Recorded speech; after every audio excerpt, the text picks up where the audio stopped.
सबसे प्यारी है, माँ तू जग में न्यारी है। माँ तू सबसे प्यारी है, माँ तू जग में न्यारी है। अपने आंचल में रखना, अपने आंचल में रखना, हमें वरदानों से भरना। माँ तू सबसे प्यारी है, माँ तू जग में न्यारी है। माँ तू सबसे प्यारी है, माँ तू जग में न्यारी है। पिता, पुत्र और पवित्र आत्मा के नाम पर आमीन। आप सबों को जय यीशु। कुछ समय पहले हर न्यूज में, पेपर में सब एक बहुत बड़ा न्यूज चल रहा था। वो है हमारे भारत देश के वैज्ञानिकों ने एक कमाल किया। ISRO के वैज्ञानिकों ने चंद्रयान 3 को बना करके चांद में भेजा और चांद के साउथ पोल में जिस पॉइंट पर वो उतरा है, उस पॉइंट को शिव शक्ति पॉइंट नाम भी डाला है। ये अगस्त महीने का 23 तारीख को सफलतापूर्वक वहां लैंड किया। चांद में इस प्रकार का एक सफलपूर्ण लैंडिंग, और उसके जो लैंडर, जिसे विक्रम लैंडर कहते हैं, उससे जो प्रज्ञान रोवर है वो निकल करके वहां आसपास करीब 100-150 मीटर वो जर्नी भी किया है। इसके बाद हमें मालूम है सितंबर महीने के 2 तारीख से वो डीप स्लीप में, निद्रा में चला गया। उसका क्या कारण है? जैसे हमारा जो भूमि में एक दिन का मतलब है 24 घंटे का दिन, लेकिन चांद में एक दिन का मतलब है हमारे जो भूमि का 14 दिन का बराबर। एक दिन वहां चांद में है, हमारी भूमि का 14 दिन मिला करके वहां का एक दिन है। इसका मतलब है एक दिन के बाद एक रात आता है, वो भी एक 14 दिन का रात है, लंबे रात। उस समय पर वहां का जो टेम्परेचर है -200 डिग्री से भी ज्यादा हो जाते हैं। 200 डिग्री से ज्यादा माइनस में इतना अधिक ठंड हो जाता है। और ये जो विक्रम लैंडर हो या प्रज्ञान रोवर हो, वो सूरज के जो ताप होना जरूरी है, सोलर सिस्टम में उसका बैटरी चार्ज होकर के वो चलाता है। जब इस प्रकार -200 डिग्री सेंटीग्रेड में जब 14 दिन के लिए चले जाते हैं, ये डीप स्लीप में है, अर्थात बिल्कुल काम नहीं कर सकता, इस कंडीशन में जाते हैं। लेकिन वैज्ञानिकों ने इसके डीप स्लीप में जाने के पूर्व में, इसके निद्रा अवस्था में जाने के पूर्व में यह भी घोषणा किया, हो सकता है 14 दिन के बाद जब सूरज आएगा, बैटरी चार्ज होगा और हम फिर से इसको जगा पाएगा। इस प्रकार का एक ट्रायल करने का उद्देश्य से ही यहां से चंद्रयान 3 को भेजा गया था। 14 दिन के बाद चांद में सूरज की किरणें आए, प्रकाश आए, तब से वैज्ञानिक लोग बहुत ही दिन रात मेहनत कर रहा है, कोशिश कर रहा है कैसे भी विक्रम लैंडर को और प्रज्ञान रोवर को जगाने के लिए, लेकिन वो गहरी निद्रा में ही पड़ गया। दोबारा वो सो करके नहीं उठा। एक प्रकार हम बोल सकते हैं वो निद्रा मृत्यु की निद्रा जैसे हो गया। आप लोग सोचेंगे मैं इस कहानी क्यों बाइबल टीचिंग में बोलूं, क्योंकि हमारे ये क्लास बाइबल टीचिंग है। इस विक्रम लैंडर का और प्रज्ञान रोवर का हमारे बाइबल के साथ क्या संबंध है? संबंध है, इसलिए मैं इसको आज के इस क्लास में लेने का मुख्य कारण विक्रम लैंडर और प्रज्ञान रोवर को गहरी निद्रा में जाने नहीं देना। उनके लिए तो सोलर सिस्टम में उसको चलाना था, और जब उनके उस एरिया से जहां ये प्रज्ञान लैंडर और रोवर था वहां से सूरज की किरणें समाप्त हुआ, ऑटोमेटिकली सोलर सिस्टम वहां खत्म हो गया। 14 दिन नहीं मिला, हो सकता है उसका बैटरी फिर से चार्ज करने लायक नहीं रहा। 14 दिनों तक नहीं, अगस्त 23 को पहुंचा था। 2 सितंबर तक का 10-12 दिन उनसे जो कार्य करना था कार्य करवाते रहे, लेकिन इसके बाद वहां पर जब अंधकार आया, सूरज की किरणें नहीं था, उस समय पर वो कार्य करना बंद किया, वो डीप स्लीप में चला गया। हमारे आध्यात्मिक जीवन में भी यही हो रहा है, यही हो रहा है। कई परिवार सोया हुआ है, कई चर्चेस सोया हुआ है। क्या कारण है? परिवार के मुखिया माता पिता सो रहा है, बेहोश है। चर्च इसलिए सोया हुआ है, वहां पर जिसका जिम्मेदारी है वो सोया हुआ है। इस कारण आज अनेकों विक्रम और प्रज्ञान सो रहा है, उन्हें आज जगा नहीं पाएगा, उस हालत में हो गया। यदि हम लोग लेवी ग्रंथ को पढ़ेंगे, लेवी ग्रंथ उसके अध्याय 6 को मैं पढ़ना चाहूंगा, वाक्य 5 और 6। वहां पर ईश्वर ने मूसा के द्वारा एक नियम बना करके दिया।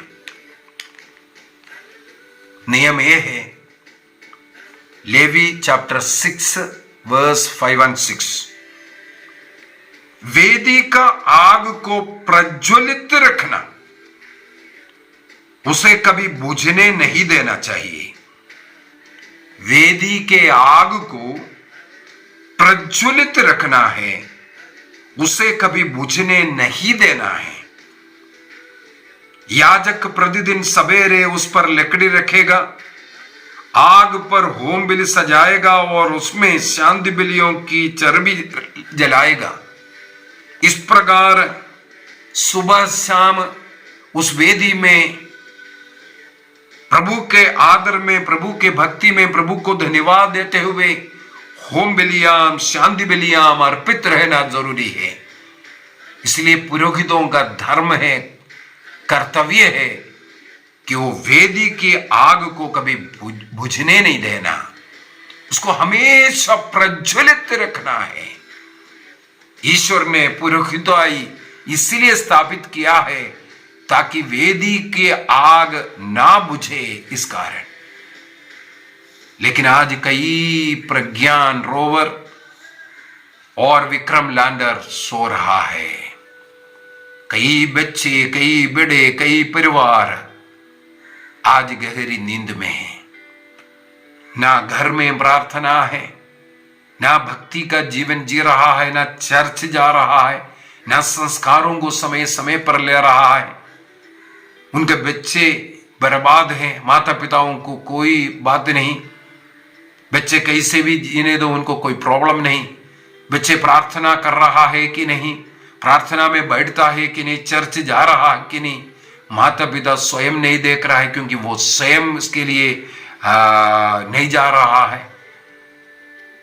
पुरोहित ये नहीं देख रहा है अपने चर्च में कितना परिवार है, कितने लोग भाग ले रहे हैं, अन्य लोगों को क्या हुआ। जो लोग प्रार्थना का, मिस्सा बलिदान का, इस आग को, प्रभु के साथ जो जुड़े रहने वाला, जो प्रेम को जलाए रखने का जो उत्तरदायित्व तो लिया है, वो उसको निभा ना रहा है। इस कारण आज अनेकों प्रज्ञान रोवर और विक्रम लैंडर सो रहा है। एक और वचन में पढ़ना चाहूंगा, इब्रानियों का पत्र, उसके अध्याय 10, बहुत ही सुंदर एक वचन है। हीब्रूज चैप्टर 10 वर्स 26 से आगे अगर हम पढ़ करके जाएं, 26 से आगे हम पढ़ करके जाएं 29 तक, मेरे विचार में बहुत ही सुंदर वचन है। वहां पर प्रभु का वचन में लिखा है, सत्य का ज्ञान प्राप्त करने के बाद भी यदि हम जानबूझकर पाप करते रहते हैं तो पापों के लिए कोई बलिदान नहीं रह जाता। यीशु मसीह को जान रहा है, सत्य को जान रहा है, रोज प्रार्थना करना है, रोज पारिवारिक प्रार्थना होना चाहिए, हर इतवार और हुक्म बरों पर मिस्सा बलिदान में जाना चाहिए, भाग लेना जरूरी है।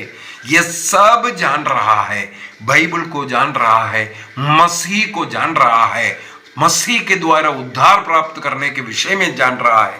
इसके बावजूद भी उससे भटकने वाले, आगे लिखा है, एक भयानक आशंका ही रह जाती है, न्याय की और एक भीषण अग्नि की जो वेदियों को निगल जाना चाहती है। ऐसे लोगों के लिए केवल अग्नि, नरकाग्नि रह गया। जो व्यक्ति मूसा की संहिता का उल्लंघन करता है, यदि उससे 2 या 3 गवाहों के आधार पर निर्ममता से प्राण दंड दिया जाता है, तो मूसा के संहिता को पालन नहीं करने के कारण निर्ममता से, अर्थात ममता नहीं है, ममता के बगैर निर्ममता से उनको प्राण दंड दे रहा है, उनके साथ कोई प्यार नहीं दिखा रहा है। तो आगे पूछ रहा है, आप लोग विचार करें कि जो व्यक्ति ईश्वर के पुत्र का तिरस्कार करता है, प्रार्थना नहीं करता, चर्च नहीं जाता, मुझे प्रार्थना से या चर्च से कोई मतलब नहीं, इस प्रकार बोलने वाले, वे विधान का रक्त को तुच्छ समझता जिसके द्वारा वह पवित्र किए गए था, और कृपा के आत्मा का अपमान कर रहा है। जो व्यक्ति घर में प्रार्थना नहीं करते, पारिवारिक प्रार्थना जिस घरों में नहीं होता, मैं बार बार बोल करके देने वाला बातें हैं। विशेषकर इस अक्टूबर महीने में मैंने अनुरोध किया, हर रोज चर्च जा सकता है तो मिस्सा बलिदान में जाइए। हमारे घर में रोज 1 घंटे का पारिवारिक प्रार्थना करने का, रोजरी जपने का, और व्यक्तिगत रूप से 4 रोजरी प्रार्थना करने का, ये सब हमें प्रभु के साथ जोड़ने के लिए, ये कर करके हम प्रभु के साथ जुड़ जाते हैं। मिस्सा बलिदान के द्वारा हम स्वयं प्रभु में एक होता है, लेकिन उसका निंदा करते हुए उससे दूर जाने वाले, उनके लिए नरकाग्नि बच गया, ये लिखा हुआ है। हमारे प्रज्ञान रोवर और जो विक्रम लैंडर आज नष्ट हो रहा है, डीप स्लीप में पड़ा है। कौन उससे जगाएगा? कोई नशे में, कोई गलत दोस्ती में, कोई पाप के बंधनों में आज पड़ा है, वहां से कौन उसको जगा करके भी लेकर के आएगा? माता पिता और चर्च के अगुवा लोग सब इस प्रकार एक समान भ्रष्ट होकर के पड़ रहा है। कौन आज हमारे प्रज्ञान रोवर को, विक्रम लैंडर को जगाएगा? प्रकाशना ग्रंथ का भी एक वचन याद आ रहा है। प्रकाशना ग्रंथ अध्याय 3 वाक्य 15, लाउदिकिया की कलीसिया को लिखते हुए प्रभु ने स्वयं कहा, योहन से कहा, लिखो लाउदिकिया के कलीसिया को। इसके बाद लिख रहा है वाक्य 15, तुम्हारे आचरण से मैं परिचित हूं। तुम ना तो ठंडे हो ना गर्म। कितना अच्छा होता कि तुम ठंडे या गर्म होते, लेकिन ना तो तुम गर्म हो और ना ठंडे, बल्कि कुनकुने हो। प्रभु को इस कुनकुने अवस्था पसंद नहीं है। जो लोग कुनकुने अवस्था में जी रहा है, चलता है, ऐसा भी चलेगा, इस प्रकार बोलते हुए चलेगा चलता है बोल करके ये कुनकुना स्वभाव, एक दिन प्रार्थना नहीं करने से भी चलेगा, एक दिन चर्च नहीं जाने से भी चलेगा, इस प्रकार का जो बोलने वाले, प्रभु बोल रहा है, मैं उनको मेरे मुख से निगलूंगा। पढ़ना चाहूंगा, वही लिखे हैं, इसलिए तुम कुनकुने हो, इसलिए मुंह में 2 प्रकार का पानी अच्छा होता है। एक मीठा लगने वाला है, ठंडा पानी पिएगा तो, दूसरा है गर्म किया हुआ पानी होना चाहिए। ये उसूम अवस्था, कुनकुना अवस्था प्रभु के लिए स्वीकार्य नहीं है। जैसे हमारे मुंह के लिए वो टेस्ट नहीं देता, इसलिए प्रभु बोलता है मैं उस पानी को उगलूंगा। और प्रभु का वचन कहते हैं मत्ती का सुसमाचार उसके अध्याय 11 का वाक्य 12 को मैं पढ़ना चाहूंगा। योहन बपतिस्ता से के समय से आज तक लोग स्वर्ग राज्य के लिए बहुत प्रयत्न कर रहे हैं, और जिनमें उत्साह है वे उस पर अधिकार प्राप्त करते हैं। कुनकुने लोग नहीं, जो उत्साही है, प्रभु के प्रति उत्साह है, प्रभु के कार्य के लिए जो उत्साह है, वो स्वर्ग राज्य को प्राप्त करेगा। नबी यिर्मयाह का ग्रंथ अध्याय 48 वाक्य 10, वहां पर यह लिखा हुआ है, जो प्रभु के कार्य में शिथिलता दिखाते हैं वो शापित व्यक्ति है करके। अन्य कार्यों में अपना जो पैसा कमाने का या दुनियाई कार्यों में बहुत हमें उत्साह है, दिन भर लगे रहता है उसके लिए, लेकिन शाम को अगर प्रार्थना करना, पारिवारिक प्रार्थना करना, पीछे है, बेड में जाएगा, सोएगा, नहीं तो घर से निकल जाएगा। ये वाला स्वभाव, प्रभु के प्रति यदि आपके जीवन में उत्साह नहीं है, आप नष्ट हो जाएगा, क्योंकि आप शापित व्यक्ति है। इसलिए इब्रानियों को लिखते हुए कहते हैं, एक बार ईश्वर को जान लिया, बपतिस्मा लिया, इसके बाद आपके अंदर से उत्साह चला गया, आप अपने बच्चों को इस प्रकार प्रज्ञान रोवर के समान सोने दे दिया, वो नष्ट हो जाएगा। उसके आत्मा को आप नष्ट करा रहे हैं। अनेकों लोगों बच्चों को पढ़ाने के लिए, अच्छे अच्छे डिग्रियां लेने के लिए लाखों रुपया उसके पीछे खर्च करेगा, लेकिन अपने बच्चों के आत्मा के लिए, आत्मा को बचाने के लिए, उन्हें स्वर्ग राज्य कैसे पहुंचाए, इसके लिए कोई माता पिता पैसा खर्च ही नहीं करता है। एक बाइबल 100-150 रुपया में एक बाइबल आता है। क्या आप अपने बच्चों को वो बाइबल खरीद करके दिया है? रोज आपके घर में वो बाइबल को पढ़ते हैं? 100 रुपया में आता है, पारिवारिक प्रार्थना एवं धर्म शिक्षा का किताब। मेरा बहुत कोशिश है हर हाथ में ये किताब पहुंच जाए। उसको जो व्यक्ति पढ़ेगा वो अपनी आत्मा को बचाएगा, क्योंकि उतनी चीजें उसके अंदर है। आधा भाग प्रार्थनाएं हैं।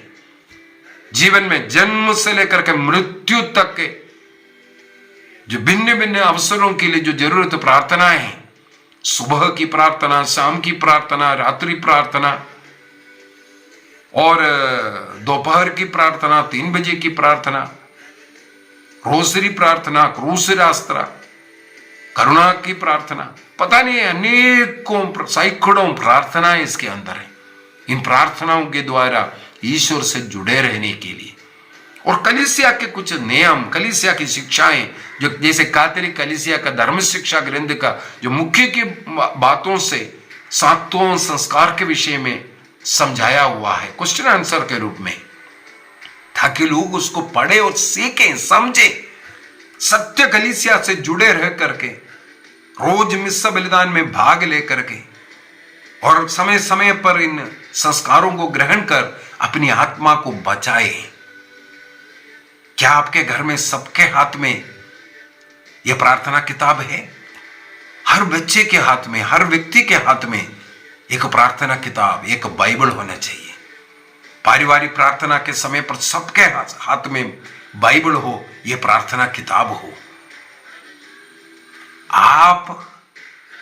आपके घर में जो ईश्वर ने जो संदान दिया, इतना बहुमूल्य एक आत्मा को आपके हाथों में दिया, आप उसको नष्ट कर रहा है। जैसे करोड़ों रुपया खर्च कर करके प्रज्ञान रोवर और विक्रम लैंडर चांद पर उतरा, कुछ दिन काम किया, डीप स्लीप में गया, अब उससे काम नहीं करना सकता, खत्म हो गया। आपके बच्चों का भी यही हालत है। कई माता पिता बोलते हैं बच्चे नहीं सुनता है, क्या कारण है? छोटे बच्चे थे, आपने जो गोदी में रख करके उसको चर्च लेके जा सकता था, वो आदत डालना चाहिए था, लेकिन आपने नहीं डाला। कई लोग चर्च तक लेकर जाते हैं, बच्चों को बाहर खेलने के लिए भेजते हैं, चर्च के अंदर यहां वहां खेल रहा है। जैसे आप सिखाएगा उसी के अनुसार वो सीखते जाएगा। यदि आप अपने गोदी में रख करके प्रार्थना करना सिखाएगा, वो सीखेगा। आपके हाथ में है आज। ये प्रज्ञान रोवर को आप नष्ट करेगा या आप बचाएगा? इसको डीप स्लीप में एक बार गया, ये हमारा साइंटिस्ट ये बताकर दे रहे, अभी उसको जगाना मुश्किल है। बच्चा गलत दोस्ती में, गलत आदतों में पड़ने के बाद उसको बचाने का प्रयत्न करना मेरे हाल में बहुत ही विफल है, नष्ट हुआ। एक बार अगर वापस भी आया, जीवन में कहीं ना कहीं इस प्रकार का होगा। इसलिए एक निर्णय कीजिए, घर में रोज 1 घंटे का पारिवारिक प्रार्थना। यदि आपके घर से कम एक व्यक्ति रोज मिस्सा बलिदान में जा सकता है तो भेजिए। जो लोग जा सकता है जाइए रोज। हर इतवार हुक्म पर्व पर परिवार के सब लोग मिस्सा बलिदान में भाग लेने का और कलीसिया से जुड़ करके एक अच्छा आध्यात्मिक जीवन जीने का निर्णय कीजिए। शोग्रंथ अध्याय 4 वाक्य 1 से हम लोग पढ़ते हैं, ये सोना कैसे मलिन हुआ, ये सोना कैसे मलिन हुआ। हमारा सोना, हमारे बच्चे आज निकड़ों में पड़े हुए पत्थरों के समान दूसरों के ठोकर खा रहा है। कैसे ये सोना आज मलिन हो गया, कैसे ये रोवर आज डीप स्लीप में पड़ा है, सो रहा है, नष्ट हुआ। आपको जवाब देना पड़ेगा। जैसे ईश्वर ने काइन से पूछा, उत्पत्ति ग्रंथ 4:10 में, काइन काइन तुमने क्या किया, तुम्हारा भाई कहां है? पूछेगा, तुम्हारा भाई कहां है, तुम्हारा बच्चा कहां है, तुम्हारा माता पिता कहां है? प्रभु पूछेगा, हमें उत्तर देना पड़ेगा। इसलिए निर्णय कीजिए, अभी भी समय है, हमें जागना है। हमें हमारे समुदाय को, हमारे परिवार को, हमारे चर्च को जगाना है। तब संभव है जब हम जागा हुआ हो। मैं अगर जागा हुआ हूं, मैं दूसरों को जगा सकता हूं। इसलिए जागो और इन कीमती, इन सोने जैसे मोतियों को, इन सोनों को नुक्कड़ों में बिखरने से पहले आप उसको बचाइए। आपके सोना, आपके मोतियां नुक्कड़ों में बिखरना नहीं है, नष्ट नहीं होना है। दूसरों के पैरों से लात मार करके गिराने वाला ना बने। इसलिए आप अपने बच्चों को, अपने परिवार को, अपने कलीसिया को जगा कर रखने का कार्य, जैसे ईश्वर ने मूसा नबी के द्वारा कहा, ये पुरोहितों का काम है, वेदी की आग बुझाने नहीं देना है, उसको जलाए रखना ये पुरोहितों का काम है। बपतिस्मा प्राप्त हम सब बपतिस्मा के द्वारा पुरोहिताई में आया है। इसलिए हमारा कर्तव्य, हम एक दूसरे को जगा कर रखेंगे, अपने परिवार को जगा कर रखेंगे, अपने कलीसिया को जगाए रखेंगे। निर्णय कीजिए। आइए हम अपनी आंखें बंद करें। यदि अपने परिवार सो रहा है, अपने परिवार के कोई व्यक्ति इस प्रकार सोए हुए प्रभु से दूर है, प्रभु के प्रति, प्रार्थना के प्रति ठंडा पड़ा हुआ है, खुनखुना स्वभाव का बन गया है, प्रभु के कार्य के लिए शिथिलता दिखाते हैं, प्रभु बोल रहा है जगाओ। अपने घर के वेदी में वो आग जलाए रखना, प्रार्थना की आग को जलाए रखना। सुबह शाम उसके सामने प्रार्थना हो, 1 घंटे का पारिवारिक प्रार्थना रोज हो। इस प्रकार हमारे घर को प्रभु के प्रति जलाए रखना, इस आग को कभी बुझने नहीं देना। हमें अपने कलीसिया को जगाए रखना है। प्रार्थना भक्ति के द्वारा, संस्कारों के ग्रहण के द्वारा सब लोग मिलकर के प्रार्थना करते हुए इस आग को हम जलाए रखेंगे। निर्णय कीजिए। पिता, पुत्र और पवित्र आत्मा के नाम पर आमीन। आप सबों को जय यीशु।